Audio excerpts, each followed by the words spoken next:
Perek Ezu Neshech, DAF Samach Gimel, sponsored the Refuah Shalema for Rabbi Mordechai Ben Roni.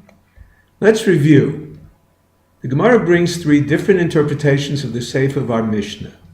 The cases where one bought wheat for $25 a bushel, the market value of wheat. The buyer paid for the wheat but did not take possession. In the meantime, the price rose $5. The buyer demanded his wheat at the higher price to exchange it for wine.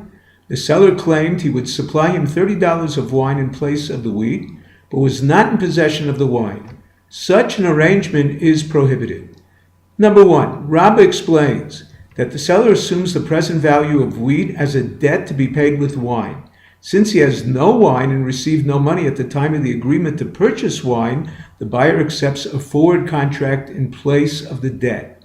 A prevailing price for wheat does not suffice because its price may rise before delivery of the wine, and the buyer will receive more wine than what he paid for, which is RABBIS. Number two, Abaya. He questions Rabbah's explanation because the brisa he brings as proof states even if he has wheat at the time of the agreement, if there is no cash payment by the buyer, the transaction is prohibited. Whereas our Mishnah states clearly that such an arrangement is prohibited only because the seller has no wine. If he had wine to provide the buyer, the forward contract would be permitted without a cash payment. Therefore, he explains the prohibition of our Mishnah as haramas ribas. The Mishnah does not discuss a purchase. It discusses a loan.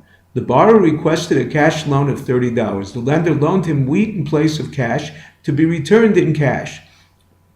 The borrower in need of cash sold it back to the lender for $25. When the lender came to collect the $30 to buy wine, the borrower offered him wine instead of cash. If he had wine to pay, such a loan would be permitted, since the repayment, being produce, would not lead people to think that the loan was actually the lender's cash payment for the wheat and not the wheat.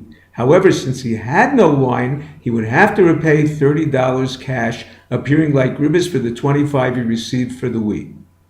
The third explanation is Rava. He cannot read Abaya's explanation in the words of the Mishnah. He therefore offers another interpretation. He bases it on a brisa of Rabbi Yeshoshua. His brisa is similar to the brisa brought by Rabbah. A buyer-creditor accepts a forward contract as a payment for a debt. A forward contract is permitted if the seller-debtor has the merchandise.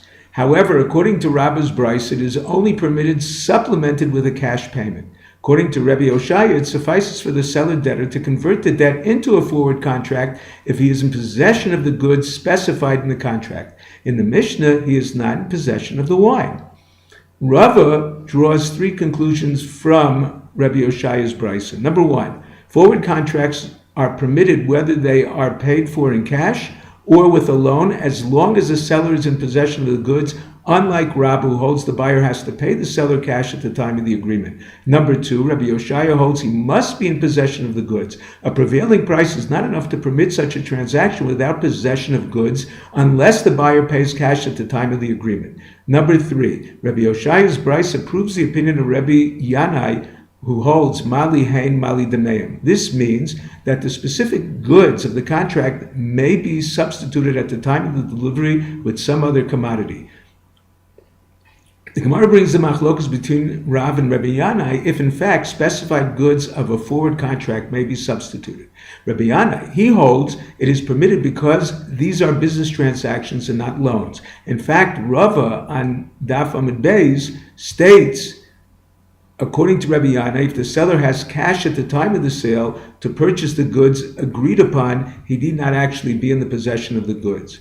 Rav, on the other hand, holds the supplier may not stipulate in a forward contract that he can substitute the specified goods with cash or other commodities. It resembles a cash loan linked to the price of a commodity. However, if the seller designated an area for the buyer's goods, even though the buyer did not perform a mashicha, a formal act of acquisition, it releases this transaction from the prohibition of ribis, since it indicates that in fact there was a sale. Shmuel holds that the brisa that holds that one can substitute a commodity at the delivery of a forward contract does not necessarily contradict Rav. It follows the opinion of Rabbi Yehuda, who holds tzad echad b'ribis mutter. As long as the substitution is not stipulated as integral to the contract, the outcome may not be ribis and therefore permitted. However, Rav holds, like the Chachamim, that it makes no difference. Any substitution appears to be in place of the money loaned and at a higher price is ribis. The Chachamim hold that if the debtor sells his land to his creditor on the condition he does not return the loan, only the debtor can benefit from the produce until the final outcome. Rabbi Yehuda holds the creditor can benefit as well. Abai explains Rabbi Yehuda allows contingent interest, whereas the Chachamim prohibit it. Rav explains that Rabbi Yehuda does not permit him to keep it regardless of the outcome of the loan. He allows him to take interest. He will refund if the debtor repays the loan, whereas the Chachamim do not permit taking interest even if refunded later. The Gemara suggests a rationale for even a fixed market price to permit a forward contract. The buyer can claim he gained nothing by advancing money and receiving goods worth more because he could have purchased them at the present cheap price,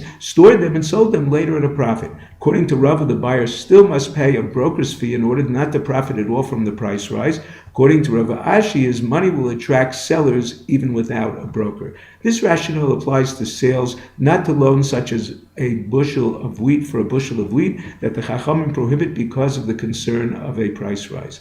Farmers who had an early harvest establish a forward contract with buyers based on the shar halakutos, the price the poor sell their leket. The buyers are required to appear at the threshing floor to confirm the sale. Early harvest produce varies greatly in quality from one farmer to the other, so the buyers advance payment to a number of farmers to finalize with one who offers the best deal and claim a refund from the others. If the buyer visits the threshing floor to inspect the produce, it can be assumed that the sale is finalized and the seller's retraction would bring upon him a mishapara.